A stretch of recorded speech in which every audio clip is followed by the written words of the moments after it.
Selamat pagi Bapak Ibu Saudara yang dikasihi Tuhan. Tidak terasa ya, kita sudah berada di minggu ketiga Advent. Maka pagi ini pujian yang akan kita nyanyikan nih lagu-lagu Natal semuanya. Mari kita mulai persekutuan doa pagi ini dengan menyanyikan Hai Malaikat dari Surga.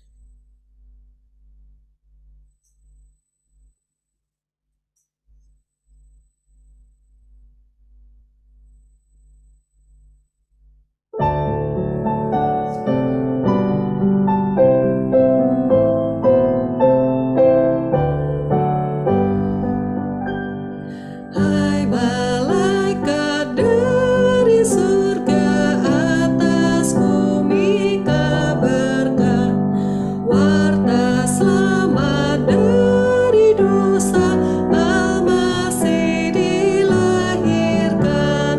Mari sembah Raja yang baru jadi. Hai gembala yang di padang, jaga domba-dombanya. Allah serta kita sekarang, jelma jadi manusia.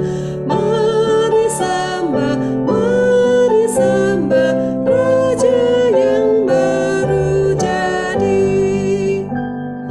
Orang Majus jangan lagi tuntut akan ilmumu, patut cari Raja kita, lihat bintangnya itu. Mari sembah Raja yang baru jadi. Orang saleh yang sembahyang dengan sabar berdoa, lihat juru selamat datang, turunlah ke Ka'bahnya. Mari sembah Raja yang baru jadi. Kamu yang sungguh bertobat, siksamu ditolakkan, ganti hukum dapat berkat, rantaimu diputuskan. Mari sembah Raja yang baru jadi. Mari sebelum kita memulai persekutuan doa pagi ini, kita berdoa bersama. Selamat pagi Tuhan Yesus, Engkaulah Allah yang patut disembah. Kami datang ke hadirat-Mu penuh dengan ucapan syukur. Engkau juru selamat kami yang penuh kasih, yang penuh setia, selalu menyertai, membimbing, melindungi, dan memberkati kami dan seisi keluarga kami. Kiranya Engkau sendiri juga yang memimpin persekutuan doa pagi ini dari awal hingga akhir. Berkati Bu Lucy yang akan menyampaikan firman-Mu, kiranya Engkau pakai lidah bibirnya supaya firman yang disampaikan sesuai dengan kehendak-Mu dan benar di hadapan-Mu. Dan biarlah hati kami juga Engkau siapkan seperti tanah yang subur sehingga firman-Mu dapat berakar, bertumbuh, dan berbuah. Biarlah internet dan gadget yang kami pergunakan juga dapat berjalan dengan lancar. Tuhan, kami juga mengingat Ibel yang hari ini akan menjalani tindakan ablasi jantung. Biarlah tindakan yang dilakukan oleh Profesor Yoga dan timnya, Engkau sendiri yang memimpin sehingga Ibel dapat dipulihkan dan disembuhkan. Engkau juga beri stamina yang kuat dan ketenangan untuk Pak Edi dan Bu Rita yang menemani. Hanya di dalam nama Tuhan Yesus Kristus kami sudah berdoa dan mengucap syukur. Haleluya. Amin. Ya. Sebelum kita mendengarkan firman Tuhan yang akan disampaikan oleh Ibu Lucy, mari kita pujikan kesukaan yang ceria dari PPR 1 nomor 184.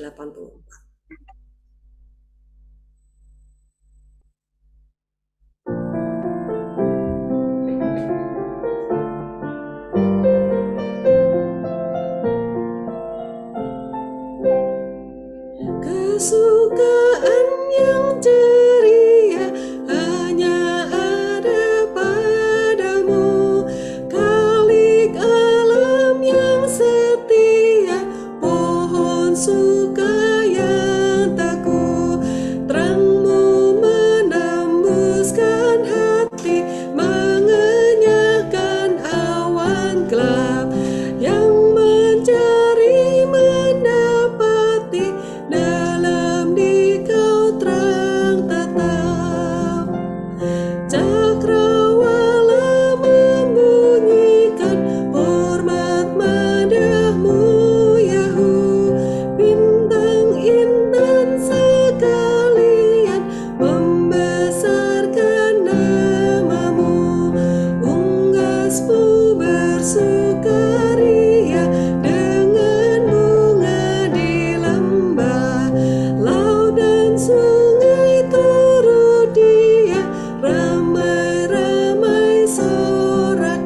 akan disampaikan oleh Bu Lucy.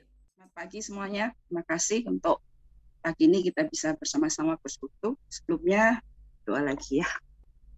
Tuhan Yesus, kami mohon pimpinanmu pada hari ini supaya Engkau sendiri yang menolong, mengurapi hamba-Mu ini sehingga dapat menyampaikan apa yang Engkau kehendaki dalam kehidupan kami dan kami dapat menjadi pelaku firman. Terima kasih Tuhan Yesus, dan saja kami berdoa dan mengucap syukur.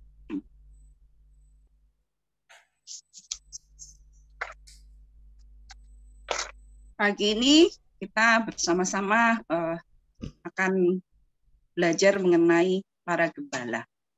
Pada hari Minggu kemarin pas Natal, Yaya bertanya sama saya untuk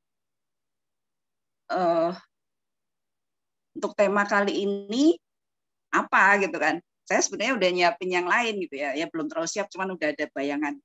Tapi Yaya bilang, ini kan mau Natal, jadi aku udah nyiapin lagu-lagu Natal. Terus saya ingat, oh ya betul juga ya, udah mau Natal. Ini udah nggak nge-freeze ya, masih nge-freeze kayaknya. Ya, jadi tema pada pagi ini kita Natal, para gembala menjadi saksi pertama ya yang menerima kabar dari Natal. Gembala-gembala penerima pertama berita Natal. Kita akan membaca firman Tuhan dari Lukas 2 ayat 8 sampai 20. Yuli akan membantu membaca. Silakan Yuli.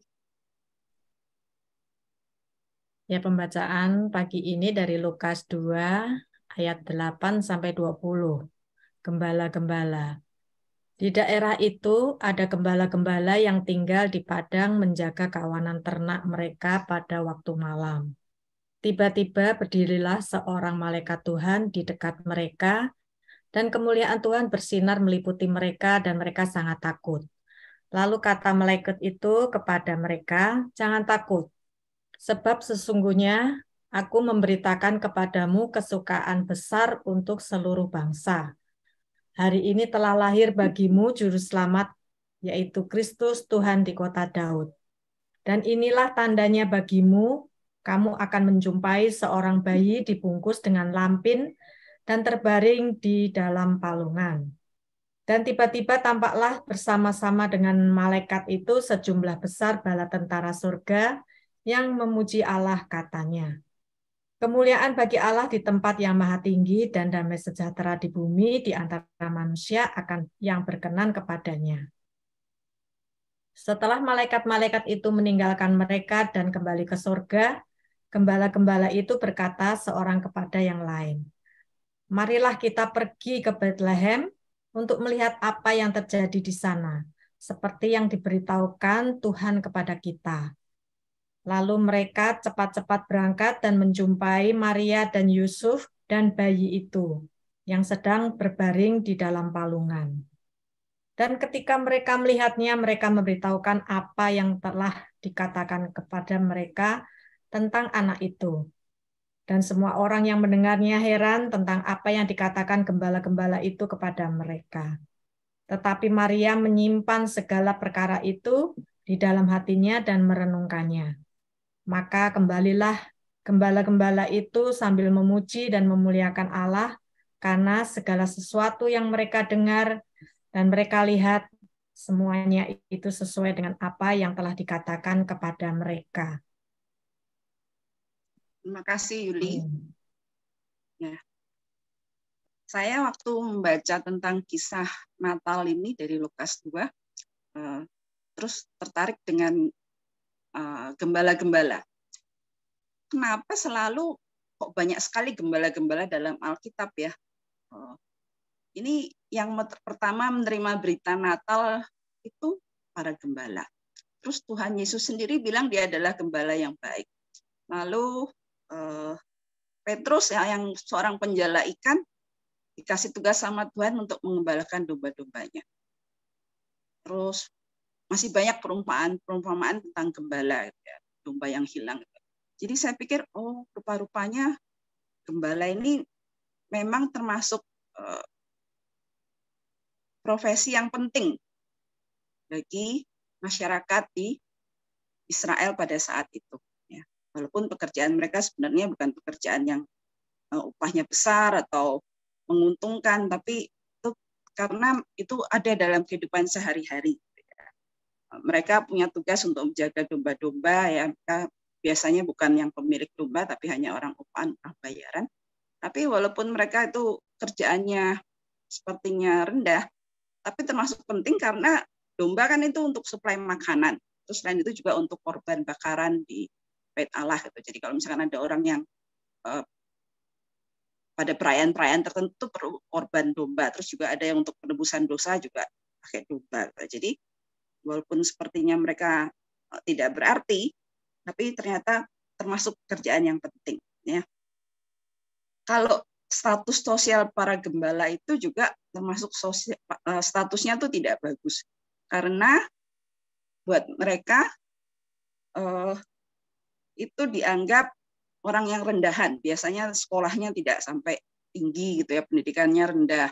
Lalu mereka juga dikucilkan, bukan dikucilkan sebenarnya, tapi terpinggirkan karena mereka kan biasanya pergi mengembala kan pergi bisa berhari-hari terus pergi ke tempat yang jauh. Jadi mereka jarang terlibat dalam kehidupan sosial bersama dengan tetangga-tetangganya, dengan masyarakat lingkungan.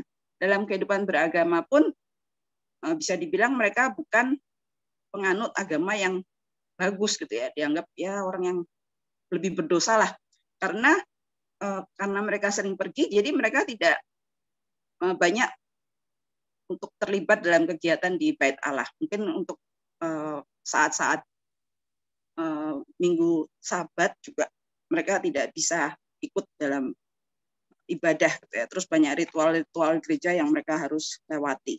Ya, mereka juga biasanya tuh pakaiannya ya enggak bagus-bagus amat, terus kondisi badannya juga bau gitu. Jadi tidak menyenangkan, tidak enak untuk diajak bergaul bersama-sama.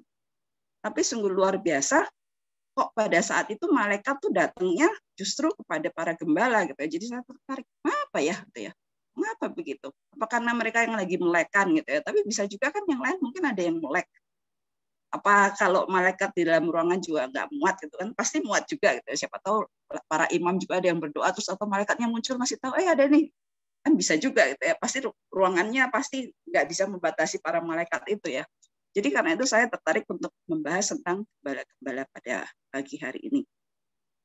Bahasan saya sih nggak canggih-canggih amat, sederhana aja ya, supaya kita juga nggak pagi-pagi sudah pusing gitu ya. Karena saya sendiri juga pikirannya tidak terlalu dalam gitu, terbatas. Ya. Jadi dari hal ini kita bisa lihat bahwa gembala itu termasuk orang yang dipinggirkan, yang status sosialnya tidak tinggi gitu ya. Terus saya pikir-pikir, apa ya, kapan saya juga seperti gembala-gembala itu menerima kabar gitu, yang penting apa hubungannya gitu ya, karena saya pengen tahu kenapa gitu malaikat itu datang kepada gembala. Terus saya teringat 30 tahun yang lalu waktu Jun masuk ke rumah dengan tergesa-gesa gitu ya, dia bawa buku renungan harian, terus bilang coba dibuka gitu ya, terus saya di tanggal 11 Oktober tahun 93 waktu itu, terus saya buka, saya baca loh ayatnya itu ternyata ayat yang sama dengan ayat yang sudah kami berdua pilih dengan hati-hati juga untuk dipakai di undangan. Ya, Tuhan membuat segala sesuatu indah pada waktunya. Karena sesuai dengan pergumulan yang kami alami. Wah, rasanya senang sekali. Ternyata si Jun ini membawa berita bahwa saya tuh sebenarnya dapat kado. Kami berdua dapat kado dari Tuhan, surprise dari Tuhan yang tidak terduga. Dan dari situ terus saya ingat, waktu saya ingat itu, Jun itu datang langsung memberitahunya kan ke saya, bukan ngasih tahu ke calon mertua, bukan ngasih tahu ke tetangga, bukan kemana-mana. Terus saya ingat, karena saya yang berkepentingan gitu, saya yang butuh gitu ya, saya yang sungguh merasakan sukacita yang melimpah gitu ya mendapatkan berita itu. Terus saya jadi ingat, ternyata mungkin ini salah satu alasannya, karena gembala-gembala itu adalah salah satu kelompok yang sungguh-sungguh berkepentingan dengan berita sukacita yang disampaikan dari Tuhan sendiri.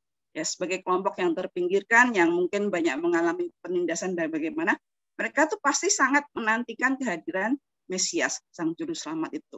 Jadi mereka merindukan, kapan ya Mesias itu yang dijanjikan, yang katanya bisa membebaskan mereka, memberikan kejayaan kembali kepada bangsa Israel, bangkit seperti waktu zamannya Raja Daud itu datang. Jadi mereka tidak mengalami penindasan dari kaum yang di atasnya, tidak mengalami penindasan dari bangsa Romawi pada saat itu ya. Jadi mereka mungkin termasuk yang menunggu-nunggu gitu ya. Kapan ini? Karena kalau ada juru selamat datang kan kita bisa mengalami perubahan gitu ya. Ada perubahan dalam kehidupan mereka. Jadi itulah sebabnya mungkin saya pikir kenapa Tuhan merasa sangat perlu untuk datang memberitahukan itu pertama kali kepada para gembala. Nah, sedangkan alasan yang kedua, dari situ kita juga bisa melihat bahwa Tuhan itu tidak memandang rupa. Ya mau orang yang kaya, orang yang miskin, orang yang berpendidikan, tidak berpendidikan, mau yang terhormat atau yang orang direndahkan, semua itu memiliki hak yang sama, keistimewaan yang sama di mata Tuhan. Semuanya berharga di mata Tuhan. Tidak ada satupun yang tidak Tuhan pandang. Ya, Tuhan tidak memandang rupa, tidak memandang harta yang kita miliki, tapi Tuhan melihat kita masing-masing itu sama, berharga di matanya. Dan Tuhan juga tahu bahwa keselamatan itu untuk semua orang. Kalau misalkan dia saat itu datangnya hanya untuk kaum yang berada, ya mungkin kesempatan untuk kita mendengar buat yang orang-orang yang tidak mampu juga, itu punya hak-hak yang buat orang yang mampu saja. Gitu ya. Tapi bersyukurlah bahwa itu ternyata tidak terjadi. Tuhan mau bahwa keselamatan itu untuk semua orang. Jadi semua manusia itu berharga di mata Tuhan. Lalu yang berikutnya, kehadiran Tuhan itu selalu tidak terduga-duga. Ya. Pada saat itu yang berjaga-jaga sampai malam ya menjaga domba-dombanya itu kaum gembala gitu. Jadi mereka tugasnya tetap dipegang kuat. Mereka mengawasi supaya domba-dombanya tidak hilang, mereka menjaga supaya domba-dombanya itu juga tidak diserang dengan oleh serigala atau yang lain, juga tidak dicolong ya dengan senjata. Mereka tuh pakai gada dan tongkat. Kalau gada itu buat mukul orang yang menyerang atau serigala yang menyerang, kalau yang tongkat itu yang ujungnya belok itu gunanya untuk menarik kalau ada domba-domba yang nyasar atau kejeblos atau tersesat gitu ya. Jadinya perlu pakai tongkat dan gada itu. Dan ini mengingatkan kita bahwa kita itu juga harus selalu berjaga-jaga. Jangan kita berleha-leha, santai-santai saja gitu ya. Waktu kita masih lama gitu ya. Tuhan belum tentu datang hari ini, belum tentu datang besok, masih lama lah pastilah. Tapi kan kita tidak tahu apa yang terjadi ya. Jadi Tuhan mengingatkan kita supaya kita selalu berjaga-jaga seperti para gembala. Dan juga gembala-gembala ini sadar walaupun mereka mungkin upahannya tidak terlalu besar, mereka itu punya satu tanggung jawab. Mereka tahu bahwa pekerjaan mereka walaupun sepertinya tidak berarti, tidak berharga, cuma nungguin domba gitu ya, tapi punya peranan yang penting.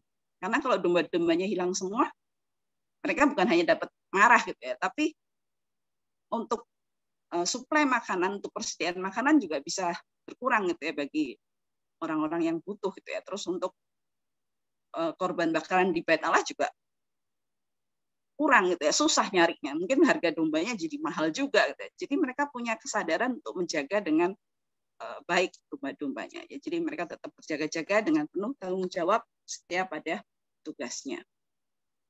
Selain itu, dari tadi ayat yang kita sudah baca, dari perikop yang kita baca, kita melihat bagaimana setelah mereka mendengar malaikat-malaikat itu memuji Tuhan, mereka langsung berkata, ayo mari kita pergi bersama-sama, cepat-cepat gitu ya, mereka pergi. Jadi mereka memiliki respon yang baik. Tidak, nanti dah saya perlu jaga itu domba-dombanya gitu ya, supaya masukin dulu ke kandang, pulang dulu ke rumah. Nanti kalau ada pencuri datang gimana? Nanti kalau ada majikan kita datang tahu kita pergi gimana gitu ya. Tapi tidak, mereka memiliki respon yang baik akan berita yang sudah disampaikan oleh para malaikat. Mereka segera pergi, berangkat gitu ya, mencari bayi yang sudah dipesankan. Sebelum mereka berangkat, tapi tentunya ada satu hal yang penting yang perlu mereka juga punya sebagai respon mereka terhadap berita itu, yaitu mereka percaya sepenuhnya akan berita dari Tuhan yang disampaikan oleh para malaikat. Jadi kadang kan kita suka mendengar oh Natal, Tuhan Yesus lahir. Oh ya, tapi sebenarnya kita tidak percaya, masa iya sih benar gitu ya, masa bayi Yesus itu Tuhan gitu ya. Tapi kita ikut happy karena apa? Karena kita bisa melihat pernik-pernik Natal gitu yang bagus-bagus, yang indah-indah di mall atau di gereja atau di mana. Terus banyak diskon gitu ya di pusat-pusat perbelanjaan tuh mesti rame gitu kalau Natal karena diskon-diskon besar gitu ya. Tapi karena kita tidak punya rasa percaya itu, sukacita kita itu hanya ya pada saat suasana Natal itu datang gitu. Wah, kita nonton drama, kita ikut khor gitu ya, Natal gitu ya. Seneng gitu. Tapi begitu itu sudah berlalu, yang ada dalam diri kita itu satu kehampaan, kosong gitu ya. Apalagi nih, ya nunggu nanti deh kalau ada acara lagi Paskah gitu ya. Tapi karena kita tidak punya iman yang sungguh-sungguh kuat gitu ya, rasa percaya yang sungguh besar yang membuat ada rasa sukacita yang besar yang tinggal dalam hati kita masing-masing. Jadi rasa gembira, rasa sukacita itu hanya sementara. Sementara kalau waktunya berlalu, seasonnya berlalu, Natalnya sudah berlalu ya, udah tidak ada lagi yang berarti gitu ya. Jadi sukacita yang tidak menetap, damainya tidak menetap karena sebenarnya kita tidak punya rasa yang percaya. Tapi karena gembala-gembala ini percaya sungguh-sungguh dengan berita itu, mereka jadi punya semangat. Ayo kita pergi gitu ya, segera pengen lihat yang sudah diberitakan oleh para malaikat itu. Dan waktu mereka pergi itu, saya rasa mereka pergi itu juga tidak dengan cara yang gampang ya. Mereka pergi itu dengan susah payah, dengan butuh tenaga, butuh waktu. Karena bayangin aja, mereka tuh pasti kan ada di luar kota. Aku dapat berita dari para malaikat karena jaga domba di dalam kota yang nggak mungkin lah kan, rumputnya cuma sedikit gitu ya, mereka butuh padang rumput yang luas memberi makan domba-dombanya. Mereka segera pergi ke kota Daud, mereka pasti perginya cukup jauh. Dan dulu kalau saya dengar ya pokoknya pergi ya pergi gitu ya, pasti ketemulah Yesus gitu ya. Terus saya tadi pas baca itu baru saya ingat, ini cari bayi yang dibungkus dalam kain lampin ada di palungan. Petunjuknya cuma itu, dan ada di kota Daud, Bethlehem berarti. Jadi mereka pergi ke Bethlehem. Tapi bayangin, berapa banyak palungan yang ada di Bethlehem. Pasti kan bukan cuma satu atau dua, bisa puluhan atau bisa ratusan. Jadi saya membayangkan bagaimana mereka tuh pergi mencari gitu ya dalam kota malam-malam gitu ya. Karena kan ada di kita baca tadi kan malam gitu ya, pada malam hari. Kan nggak gampang gitu ya. Sekarang aja kalau orang cari alamat rumah saya, kadang tuh seringnya nyasar dan mereka balik lagi. Padahal udah ada zamannya sekarang pakai Google Map, udah gampang. Kasih tahu Kelapa Puan Raya gitu ya. Tapi selalu nggak nyampe. Karena mereka carinya Kelapa Puan tuh ya di daerah sana, seberang sana atau daerah Puan Raya. Mereka nggak ngeh kalau itu Janur Kuning gitu ya. Jadinya walaupun udah ada Google Map aja masih bisa nyasar. Dan tidak berhasil ketemu gitu, barangnya nggak sampai gitu ya. Terus saya bayangin, aduh ternyata gembala itu untuk pergi menjumpai Yesus tuh nggak gampang juga. Mereka perlu perjuangan, perlu ketekunan, perlu kesabaran untuk mencari di mana palungan yang ada bayi Yesus terbaring. Jadi sungguh luar biasa gitu ya buat itu. Karena ya susahlah transportasi pada zaman itu, nggak seperti sekarang tinggal naik mobil cepat 5 menit, 10 menit, setengah jam gitu. Ini jalan kaki gitu ya, rame-rame gitu ya, dengan pakaian yang seadanya, dengan mungkin tongkat gada gitu ya, rame-rame jalan cari gitu ya. Dan ajaibnya ketemu. Tapi bukan ajaib tentunya, karena itu adalah pertolongan dari Tuhan ya, sehingga mereka bisa menemukan. Buat kita manusia itu ajaib, tapi bagi Tuhan tidak ada yang mustahil. Nah, terus kita melihat bagaimana mereka itu berangkatnya itu juga penuh dengan rasa antusias, dengan semangat. Kan ada bilang segera pergi, cepat-cepat gitu ya mereka perginya. Enggak, nanti dulu sebentar gitu ya, tapi enggak, mereka pergi dengan penuh semangat. Bagaimana dengan kita saat ini? Apakah kita itu kalau mau ketemu dengan Tuhan Yesus, mau ibadah itu punya rasa semangat? Aku main ketemu gitu ya. Aku butuh gitu ya, butuh untuk menemukan Yesus gitu ya. Kadang kita merasa gereja lagi setiap minggu, mesti bangunnya pagi lagi. Coba lewat nanti aja lah, lewat YouTube aja nontonnya bisa gitu, nggak haruslah saya kebaktian pagi-pagi bikin susah gitu ya. atau suruh baca Alkitab juga ya susah deh, itu repot gitu ya. Saya sendiri kadang-kadang juga seringnya maunya sih pagi, tapi kadang pagi itu udah sibuk gitu, terus akhirnya malam gitu ya. Jadi agak susah gitu ya kadang buat kita. Dari sini saya juga belajar, kita harus punya semangat, punya antusias untuk melakukan apa yang kita bisa pada saat kita mau bertemu dengan Tuhan. Jadi jangan bermalas-malasan, jangan berpikir nanti-nanti gitu ya. Kalau kita punya waktu sekarang, ayo kita kerjakan sekarang ya. Dan ketika mereka bertemu dengan Yesus, ada hati yang mereka bawa. Mereka tidak membawa emas, menyanmur seperti para orang Majus, tapi mereka datang itu dengan pakaian yang seadanya, dengan kondisi mereka yang mungkin masih kotor atau bagaimana, yang kecapean gitu ya. Tapi itu sebenarnya adalah persembahan yang terbaik bagi Tuhan, yaitu diri kita sendiri. Kita tidak perlu menghiasi, menambal tubuh kita, diri kita itu dengan hal-hal yang tidak berarti di mata Tuhan. Karena Tuhan itu mau melihat hati kita sendiri. Ya, bagaimana kita itu kalau datang kepada Tuhan tuh punya hatinya gimana gitu ya. Bukan persembahan yang Tuhan lihat, tapi sikap diri kita. Sebagaimana yang kita punya lagu tuh, sebagaimana adaku datang padamu Tuhan gitu ya. Bila aku dengar suaramu, aku datang padamu Yesus gitu ya. Jadi begitulah kalau kita datang pada Tuhan tuh nggak usah yang neko-neko lah macam-macam. Dulu Tuhan, aku belum beli baju baru, aku belum beli sepatu baru gitu ya. Nanti aja. Gitu. Tapi Tuhan mau kita hadir dengan hati kita.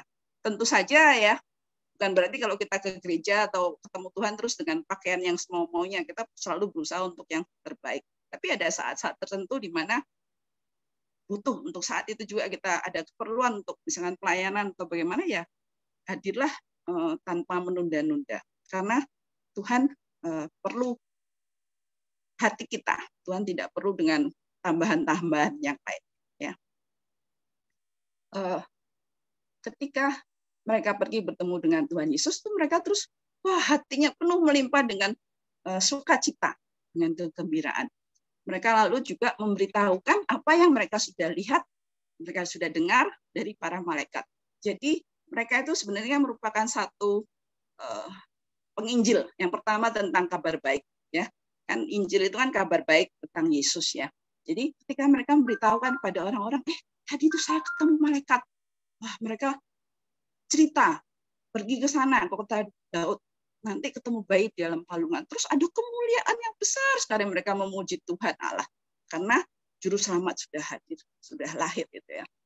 Ada kemuliaan bagi Allah, bagi semuanya, baik di bumi maupun di surga.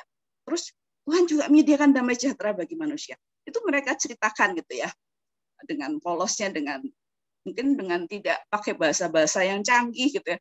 Tapi mereka menyampaikan, mereka bersedia. Tidak malu gitu ya. Bisa aja ketika mereka menyampaikan itu kan dianggap gila dia. Masa bisa ketemu malaikat di padang rumput gitu ya. Siapa mereka gitu ya. Mungkin ada orang yang menganggap begitu kan. Siapa mereka? Bukan imam, bukan nabi, bukan apa. Masa ketemu malaikat? Masa bisa tahu ada juru selamat hadir, lahir gitu ya. Terus pasti itu kalau kita yang orang, justru kalau orang yang berpendidikan tuh, yang orang pintar, kadang-kadang mikirnya tuh panjang, mikirnya berlama-lama, mikir, aku cerita apa enggak ya? Kalau aku cerita apa orang percaya? Kalau aku cerita apa aku enggak dianggap gila? Kalau aku cerita apa enggak dianggap pembohong gitu ya? Pasti banyak pikiran-pikiran tuh yang berputar dalam diri kita, dalam otak kita, yang membuat kita untuk ragu menceritakan tentang kabar sukacita ini. Ragu untuk menjadi saksi Kristus yang sebenarnya gitu ya. Tapi dari gembala-gembala ini kita belajar bagaimana dengan polosnya, dengan jujurnya mereka menceritakan apa yang mereka sudah dengar, apa yang mereka sudah lihat, apa yang mereka sudah rasakan. Dan itu bisa menjadi berkat bagi banyak orang. Coba kalau mereka nggak cerita, mungkin Lukas nggak nulis tuh di Lukas 2 ini tentang gembala-gembala, karena kan dia juga nggak tahu, nggak dengar gitu ya. Tapi karena ada gembala-gembala yang menceritakan ini, jadi banyak orang yang bisa tahu dan bisa dituliskan dalam kitab Lukas ini. Dan setelah mereka pulangnya juga dengan tidak hampa, tidak dengan pikiran yang kosong. Tapi mereka pulang dengan memuji Tuhan, memuliakan Allah. Karena mata mereka sendiri sudah melihat bagaimana apa yang dikatakan oleh malaikat kepada mereka, bagaimana apa yang mereka percaya itu sungguh terjadi dan mereka alami. Mereka melihat bayi Yesus bersama dengan Yusuf dan Maria, terus mereka juga melihat dapat merasakan satu sukacita yang melimpah dalam kehidupan mereka. Jadi setelah pulang tuh ya tidak pulang gitu, tapi ada pujian yang baru yang mengalir dalam kehidupan mereka yang rasanya susah untuk di-stop. Jadi sambil pulang mereka memuji Tuhan, memuliakan Allah. Mereka tidak memuji diri sendiri. Wah, keren kan, aku kan bisa sampai kan, walaupun infonya cuma sedikit gitu ya, cuman kasih tahu di kota Daud gitu ya, di Palungan, tapi bisa nemu gitu ya. Tidak. Mereka tidak memuji diri sendiri. Mereka juga tidak memuliakan diri sendiri. Wah, aku sudah bertemu dengan Tuhan, dengan Yesus Juru Selamat. Aku nih hebat gitu ya. Nanti aku bisa menjadi orang yang turut berperan dalam proses keselamatan negaraku Israel gitu ya. Enggak, tapi mereka memuliakan Allah karena mereka tahu bahwa itu semua hanya karena kasih anugerah dari Tuhan saja. Ya, jadi dari sini kita bisa belajar bagaimana kalau kita itu pada saat-saat Natal mengingatkan kita untuk bersyukur, untuk memuji dan memuliakan Allah. Karena kasih anugerah Tuhan itu yang besar buat kita semua, tersedia bagi kita semua, asal kita bisa percaya dan menerima, kita bersedia menjadi alatnya untuk dipakai. Kita menyambut kedatangan Juru Selamat kita, Yesus Kristus, dengan hati yang penuh sukacita dan rasa damai sejahtera itu yang harus selalu melimpah dalam kehidupan kita. Ada satu frase, quotes ya. Kalau tulisannya itu Christmas without Christ is nothing. Ya, saya nggak tahu dimasukin apa enggak itu. Jadi Christmas itu kan sebenarnya Chris dan Mas gitu ya. Jadi kalau Christnya itu nggak ada ya tinggal Mas. Kalau bahasa Inggris Mas itu kalau ucapannya sama tapi tulisannya beda, Mas itu berantakan. Jadi kalau kita merayakan Christmas tapi nggak ada Tuhan Yesus ya tidak berarti berantakan, ancur-ancuran ya. Tapi hanya karena kita fokusnya pada Yesus, kita tahu bahwa Yesus hadir buat kita, Yesus lahir buat menebus dosa kita, menjadi juru selamat kita, dan kita patut untuk bersukacita, kita patut mengabarkan pada orang lain, maka itu baru berarti. Jadi selamat Natal, kita semua bersukacita atas kehadiran Tuhan Yesus, dan selamat menjadi berkat bagi banyak orang. Tuhan Yesus memberkati.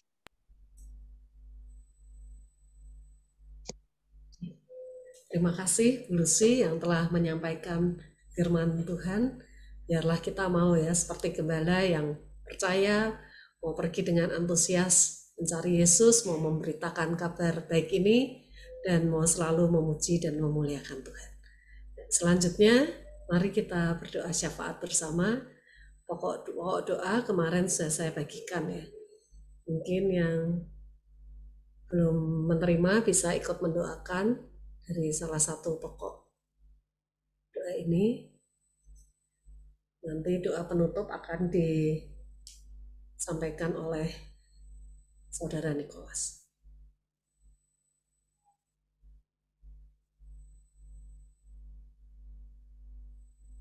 Kita berdoa ya untuk Ibel yang hari ini, pagi ini akan menjalani tindakan ablasi jantung.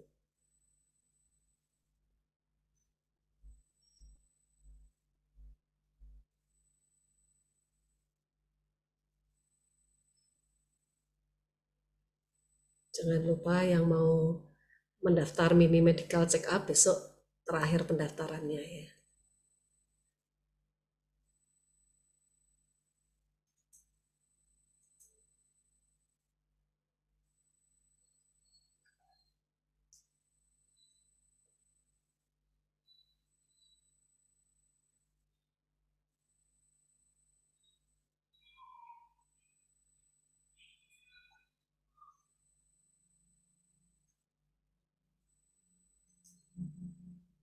Sebelum kita berdoa syafaat bersama, mari kita nyanyikan pujian Hanya di Palungan dari PPR 2 nomor 94.